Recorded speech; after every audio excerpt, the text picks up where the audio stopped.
Dirige La Tarde con Marina, hoy en la sombra, Marina García.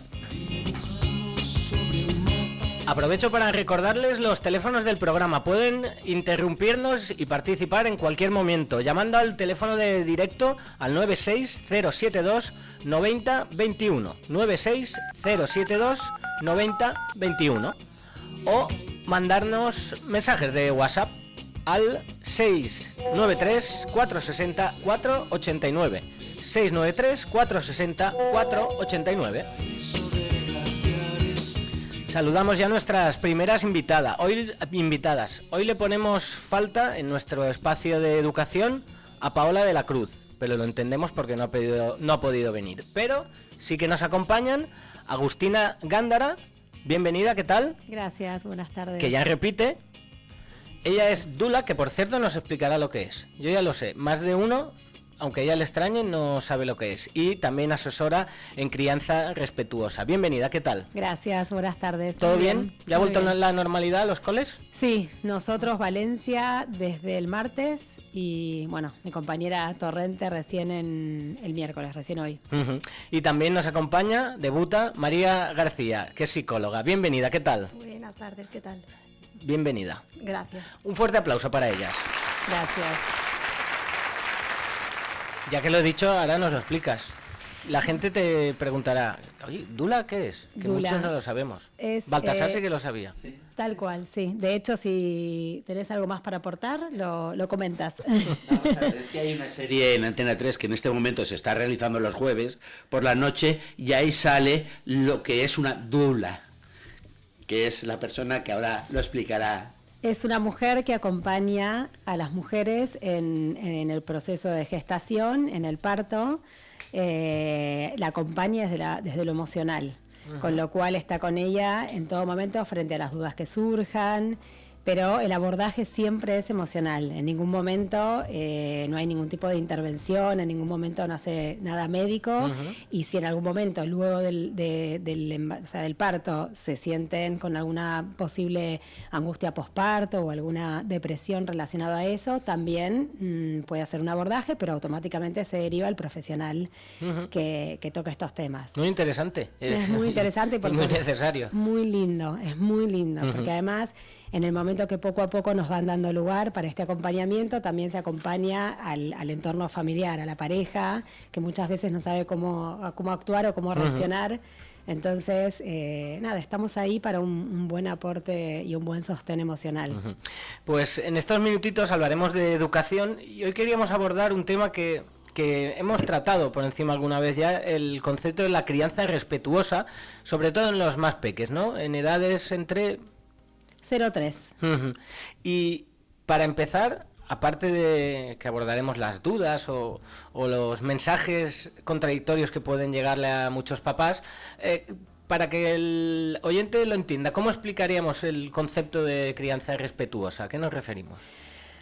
A ver, es un poco amplio en el sentido de la abundancia de información que tenemos hoy en día. Sí, criar respetuoso es criar consciente.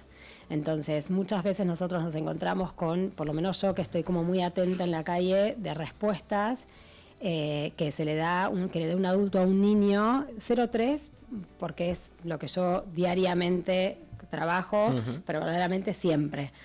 Entonces, a veces nos encontramos con respuestas que me dan ganas de darme vuelta y decirle, ¿vos le dirías es un adulto? ¿Vos le contestarías eso a un compañero de trabajo, a un amigo? Entonces, a veces lo que sucede es eso, ¿en qué momento consideran que el niño pasa a ser una persona y lo tratamos de igual a igual? Siempre es una persona, en el momento que nace. Entonces, si vos no responderías así a un compañero de trabajo porque te parece una falta de respeto, porque te parece que es por ahí un desubicado, un altanero, tampoco lo hagas con un niño. Entonces, regulate primero vos. Entonces, la crianza respetuosa es eso. Es ponerte a pensar, es como ser consciente más que respetuosa. Es respeto porque yo te respeto a ti, te digo buenas tardes, te saludo. Si te tengo que acomodar algo, te digo perdón, permiso, tenés el pelo, no sé, lo que fuere, pero te digo permiso, no vengo y te hago un abordaje ni a tu integridad de cuerpo ni a nada. Con lo cual, creo que respetuosa es eso, es ser consciente de estamos tratando también como una persona. Y hoy por hoy es muy difícil, porque un poco el tema que veníamos a hablar con María, el exceso de información que tenemos con las redes, con todos los medios, las redes, o sea, que a veces del otro lado no hay un ente que regule si lo que está diciendo soy yo que me abrí una página en Instagram y se me ocurrió Totalmente. decir pavadas que suenan bien y ya está. A veces no hay eso, entonces hay como que tener cuidado porque parece que tenemos un montón de información y por ahí hay desinformación. Es esa contradicción. En este mundo de sobreinformación muchas veces lo que prima es la desinformación. Claro, porque además si yo no entiendo de esto y recién me estoy metiendo en esto, ¿cómo sé el que está diciendo lo está diciendo bien? Y además después nos encontramos con... Lo hice bien, lo interpreté bien, ¿qué es válido? ¿Qué información es válida? ¿Qué no es válida? ¿Qué me sirve a mí, de acuerdo a mi grupo familiar y de acuerdo a lo que sí estoy dispuesto a dar? Ni hablar el tema del colecho. La mitad es como un horror, la otra mitad es no, es respetuoso, que necesito que duerma. Entonces, toda esa información es como complicada primero si no la comprendes bien y segundo si solo te encargas de ver una cosa, otra cosa. Yo, por ejemplo, hace muchos años atrás, cuando arranqué con todo esto, me acuerdo que me encantaba un pediatra, Carlos González, que de hecho fue a Argentina varias veces y yo lo fui a ver varias veces porque fue a firmar libros. Y para mí es como esas fuentes tienen que ser las importantes, las fuentes que tienen un fundamento. Qué importante en eso, en la educación, en la crianza y en muchas otras cosas. Lo abordábamos ayer, por ejemplo, a la hora de según qué mensajes estos últimos días con el tema de las lluvias, las alertas y un poco según quién decía qué burradas que claro, si las tomas como verdades... Total, coincido plenamente con el tema de las alertas. ¿Demasiado excesivas las alarmas, te parece? Me parecen excesivas y además me parecen, como dijiste antes, hiciste un comentario muy rápido, bueno, cuando llegan a tiempo. Fundamental, no voy a hablar de mi vida privada, con lo cual ese tema no lo voy a tocar, pero, o sea, yo cuando sea el 29 de octubre, golpeadita voy a estar. Pues sí, como mucha gente. Sí. María, ¿qué nos comentas de lo que estábamos hablando, de la crianza respetuosa, de esas dudas que muchos padres y madres tienen a la hora de abordar el tema? Bueno, yo obviamente comparto totalmente la visión con Agus y también me gustaría añadir un poco, ¿no?, que esa parte de crianza respetuosa también añade el respetar los tiempos de cada uno de los peques. Para nosotras es básico y fundamental en nuestro día a día. Jamás dos niños van a andar a la misma vez, ni van a comenzar a hablar igual, ni cada niño, como bien decía Agus, es un ente propio, es una propia persona y se va a desarrollar con sus tiempos y sus ritmos. Nosotras estamos para acompañar, para darles la mano, para ayudar en todo aquello que necesiten, pero jamás vamos a forzar a que ocurran esos hitos de los que estamos tan obsesionadas las familias, ¿no? Porque así nos lo marcan un poco, ¿no? Porque no dejamos de ver en redes o en algunos lugares de dudosa ¿no?, confianza en Internet. Si tu hijo tiene 15 meses y no dice 12 palabras, anda 7 pasos y consigue coger 3 objetos, igual estamos hablando de un problema. Yo creo que hoy en día debemos parar un poco, tomarnos tiempo, respirar y no ponerles ya esa presión desde tan pequeños, ¿no? Porque para las familias también es muy complejo. Nosotras obviamente acompañamos a los peques, pero acompañamos a las familias. Yo creo que estamos en un 50-50 en cuanto a importancia, ¿no? Las familias muchas veces vienen un poco perdidas, desorientadas en cuanto a, es que he leído esto, pero claro, luego por el otro lado en la calle me dicen aquello. ¿Qué hago? ¿Qué sientes tú que debes hacer? Tú conoces a tu hijo más que nadie y más que vosotros no queréis lo mejor para vuestro hijo. Nosotros os acompañamos, podemos aconsejar, podemos hablar un poco de aquello que para mí es muy importante, ¿no? Cuando nos sentamos a hablar con alguien es qué nos ha podido funcionar, más no es una verdad absoluta, ¿no? Porque al final, como hablábamos, cada peque es único, entonces tenemos que ver lo que nos funciona a cada uno, ¿no? Con los peques. Es un tema muy interesante y una preocupación a veces de los padres el tiene X meses y no anda, tiene X meses y todavía no dice... Sí, lo que dijo ella es tal cual. Si y se genera queda fuera... y sobre todo entiendo a los que sean primerizos, un poco por desconocimiento y Sí, genera sí. a veces como una ansiedad excesiva, ¿no? La comparación o también la opinología de todo el mundo. O sea, es tremenda eso, pero claro, es difícil porque vos inevitablemente querés saber si alguien que ya tuvo un hijo o alguien que te quiere bien, vos qué opinás, pero vos qué le ves. Y a veces la media, o sea, el que esté un poquito arriba, un poquito abajo, no significa que tenga absolutamente nada. Sí, esa parte es bastante complicada y también es difícil en las familias, o sea, en las madres, en los padres, porque tenés miedo. Porque tenés miedo. Nosotras, sabiendo un montón con nuestros hijos, yo era súper miedosa también. Entonces, sí es verdad que no me dejaba influenciar por fuentes que para mí no eran válidas y nada, y que tenían como mi aprobación científica. Entonces... Es importante también para abordar este tema con las familias, no hacerlo desde un punto de empatía, porque probablemente vosotras estáis, entre comillas, cansadas de ver situaciones donde los padres ven problemas, pero evidentemente no los hay. Pero también ese punto de entender, ¿no?, a padres y madres, dudas que surgen, supongo que es fundamental a la hora de abordarlo también, de tranquilizar, ¿no?, de normalizar. Es básico a la hora de hablar con las familias, ¿no? O sea, no concibo poder hablar con una familia sin sentir esa empatía y saber lo que están pasando, porque además hay momentos en los que realmente se pasa muy mal y vienen realmente angustiados, y es normal, es lo que más quieren y están viendo, comparando, como dice Agus, con otros compis de clase, en el parque, en el médico, en cualquier lado al que vamos, ¿no? Pues parece que tenga más o menos la misma edad y mira cómo corre, y este todavía está en el carro. Es que es normal, entonces esa base de empatía es básica.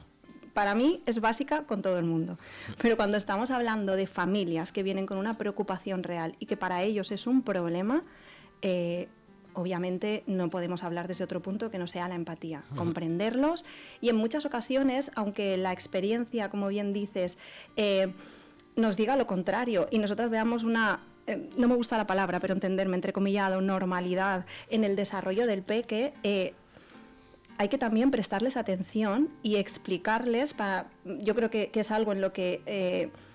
les podemos reforzar mucho, explicarles el momento evolutivo en el que se encuentran, ¿no? Intentar desmembrar un poco qué pasa en su cerebro, qué es lo que está ocurriendo en este 0-3, para que ellos entiendan el motivo de todo aquello que está ocurriendo.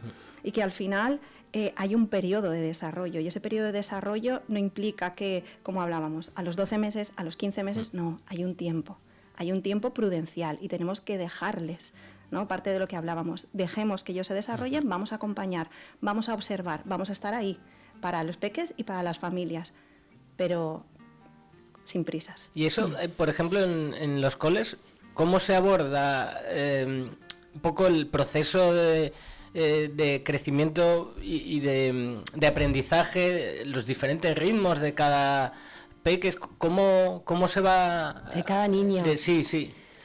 Bueno, o sea, puntualmente... Porque la tendencia lógica, que no es la lógica, pero sería intentar, pues, educar, entre comillas, a todo el mundo de la misma manera y a un mismo ritmo. Verdaderamente claro, no, porque cada uno tiene sus Claro. intereses, con lo cual en la diversidad nos enriquecemos. Entonces, verdaderamente no. Por el otro lado, si tratamos, nosotras coincidimos en esto. Si evolutivamente, si psicomotrizmente hablando están en esta etapa, en X etapa, un año por ejemplo, pero todavía no tiene el año recién cumplido, o tiene el año ya cumplido, pero psicomotrizmente hablando está en la misma etapa, van a ir juntos. Entonces, ese es como el primer filtro que ponemos. Para hacer el mismo tipo de actividades que ya puedan hacer, el tipo de juegos para que ya no puedan haya, hacer. claro, y para que no haya tanto desequilibrio mientras uno puede golpear al otro porque está corriendo, porque necesita más movimiento físico, porque ya se puso a andar, porque su marcha ya está establecida, entonces necesita probar algo más. Bueno, yo ya sé andar perfectamente, ahora, bueno, voy con correr un poquito. Entonces, para que no haya un desequilibrio tan grande y pueda llegar a lastimarse, o se pueda llegar a lastimar, esa es la manera en la cual consideramos que que habría que hacer los ciclos. Y en el momento que ya despunta un poquito, por ahí se puede llegar a pasar de grupo. Pero sí, es un seguimiento como muy de cerca. Repetís bastante, y también lo hace Paola, mucho el concepto de acompañamiento en la educación, no tanto, ¿no? Educar, como acompañar, ¿no? En el proceso. Nosotras estamos en una etapa en la que nos corresponde acompañar en ese desarrollo, que es lo que veníamos hablando, ¿no? Estamos para aprender de ellos y para poder sembrar un poco esa semillita, ¿no? Que vamos a dejar, pero para mí es básico. ¿Por qué? Porque cuando hablamos de enseñar, como yo, adulto, soy superior a ti, no. Y te voy a transmitir todo Exacto, este conocimiento para que sepas hacer... Yo soy súper inteligente, entonces todos mis conocimientos te los voy a... No, no es así. Estamos aquí para aprender y para tener esa relación, ¿no? Mutua. Entonces nosotras acompañamos en este desarrollo, acompañamos en este ciclo que es maravilloso y siempre vamos a estar a su lado. Siempre desde la misma mirada respetuosa, nunca poniendo al adulto como el centro de nada. El centro de todo es el niño. Entonces, pues debe girar en torno a eso, este 03, al niño, a sus intereses, a sus gustos, a su desarrollo. Todo nos debemos basar en ellos como centro de todo. Es una etapa en la que además necesitan de mucha dedicación, de mucho tiempo, que a veces no cuadra con nuestro día a día y la realidad del tiempo que disponen. Sí, los por eso a la padres. mañana hay que tratar de levantarse con tiempo. Con tiempo. Y no ir estresados. Claro, no ir estresados porque ellos no entienden. Tú te sirves un café o no te lo tomas después. Te vistes y sales porque te levantaste tarde, te quedaste dormido, lo que fuere. Los niños no lo pueden entender. Y sacarlos así es como le arrancaste mal el día. Entonces hay que ser conscientes de eso. Por eso digo, respetuoso no es consciente. O sea, sé consciente que eso lo puedes hacer tú. Son años donde no hay que pretender que se adapten a nuestros ritmos o a nuestro día a día, sino probablemente todo lo contrario. Total. ¿no? Deberíamos Igual. hacerlo al revés. Nosotros adaptarnos a su día a día. Sí que es verdad que en muchas ocasiones la rutina diaria nos lleva a eso. Pero bueno, es algo que hablamos mucho con las familias. Está genial parar, también reconocer que nos hemos equivocado, verbalizárselo a ellos, que para mí eso es mágico, el que ellos entiendan que los mayores también nos equivocamos, y también un tiempo para pensar, porque ellos necesitan nosotros en la escuela llamamos esa escuela lenta, ¿no? Esa escuela que ellos nos marcan el ritmo, pero realmente debería de ser con ellos nuestro día a día lento, que ellos marquen el ritmo. Obviamente sabemos que nuestro día a día es el que es y que tenemos que realizar, pues bueno, tenemos que trabajar, tenemos que comprar, pero seguro que si todos miramos siempre tenemos ese momentito para relajar, para que ellos nos marquen, no para llevarlos, como dice Agus, venga rápido y te cambio, y sí, y no, y está jugando, no, y te quito el juguete y nos vamos porque no llegamos. No, pues hagámoslo un poquito antes, madrugamos todos un poquito más y tiene ese tiempo de desayuno, y de si compartir. no llegamos todos tarde. No pasa nada, es algo, La vida es algo mutuo. Hasta acá llegué, más no puedo dar, ni como madre, ni como trabajadora, ni... Pero es verdad que son etapas que generan mucho estrés, ¿no? En los padres y las madres, luego también la sensación de no saber si dedicamos bastante tiempo o no. Bueno, eso salió la semana pasada, el tiempo de calidad. Sí. Por ahí es poquito tiempo, pero que sea tiempo de calidad.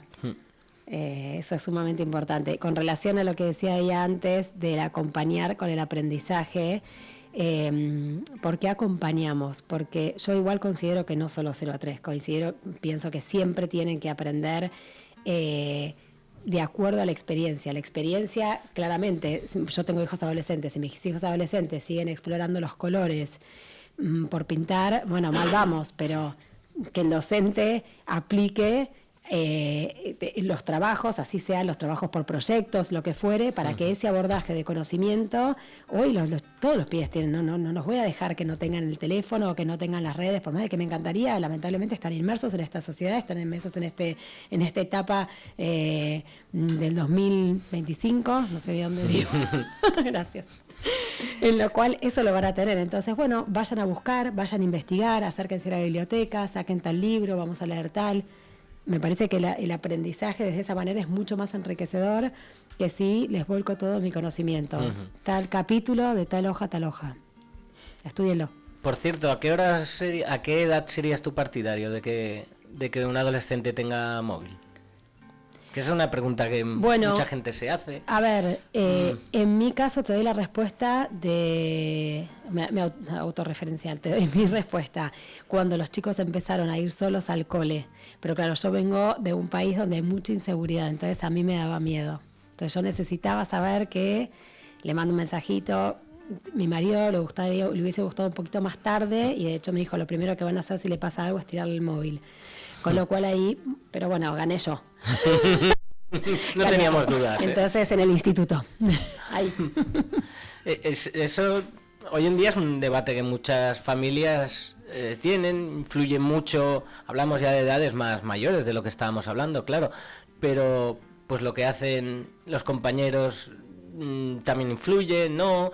Los miedos. Sí. Eso siempre va a pasar, ¿no? La parte social al final nos puede a todos en muchas ocasiones, ¿no? Y cuando alguien está un poco indeciso ni sí ni no, pues en cualquier tema, ya no solo en este del móvil, al final, pues un poco esa conducta social también te lleva, ¿no?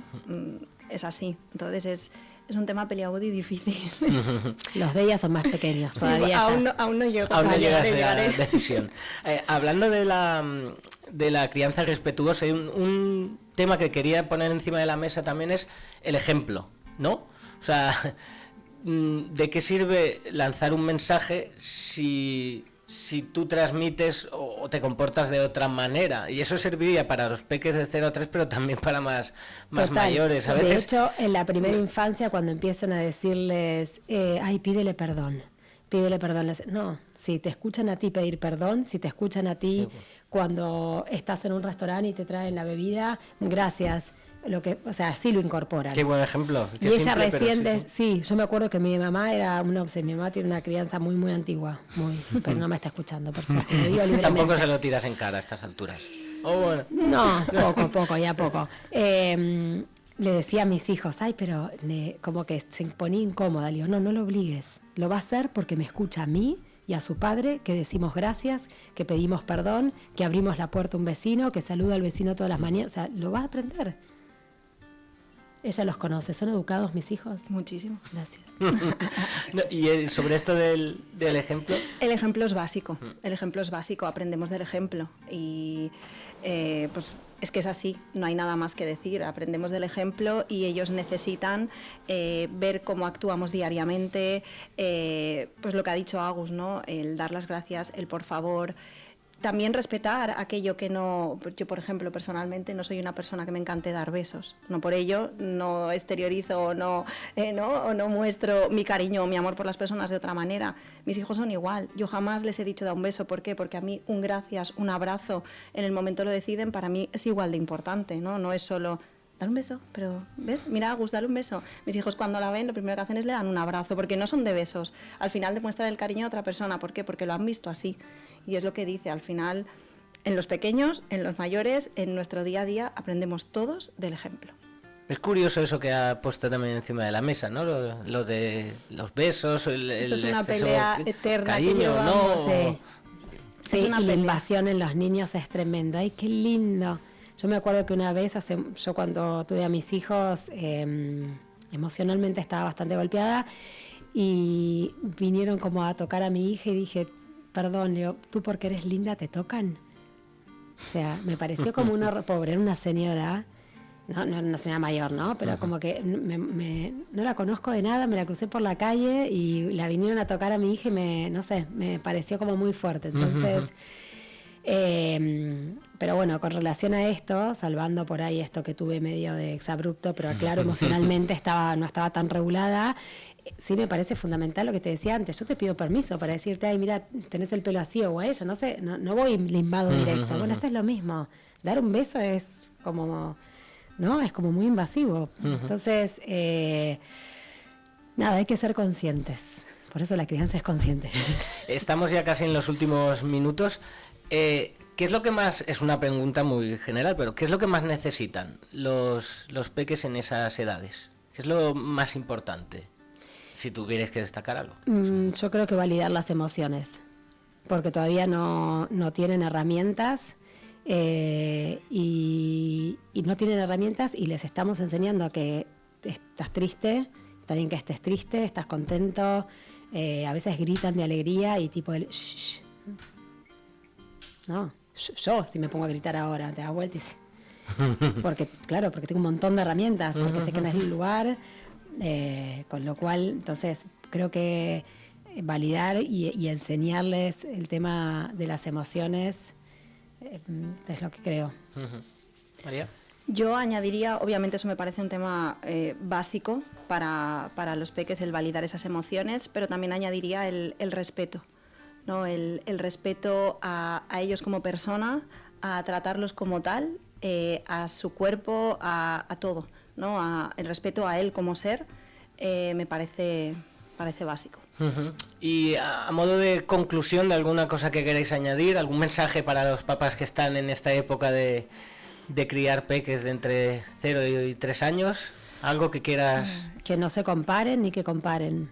Eso, total, nada de comparaciones, cada peque es único y maravilloso, y sobre todo que las fuentes a las que recurran sean fiables y que lo están haciendo bien. Seguro que lo están haciendo bien, porque nadie queremos lo mejor, nadie queremos nada malo para nuestros hijos, entonces estoy segura que lo están haciendo genial. Pues Agustina, María, ha sido un placer. ¿Habéis estado a gusto? Gracias, sí, Mucho. un montón, gracias. Pues mira, ahora se verán en la cámara que les está grabando, que no les hemos dicho nada. Les pasaremos luego el video podcast. Sí, efectivamente. Con nuestro compinche aquí, Carlo Angulo, y podrán enseñar esta charla. Que nos dé arepas. Por favor. Quedó claro. Muchas gracias, ha sido un placer. Gracias. Seguimos, ¿están ya preparados los del debate imposible? Miedo me dan.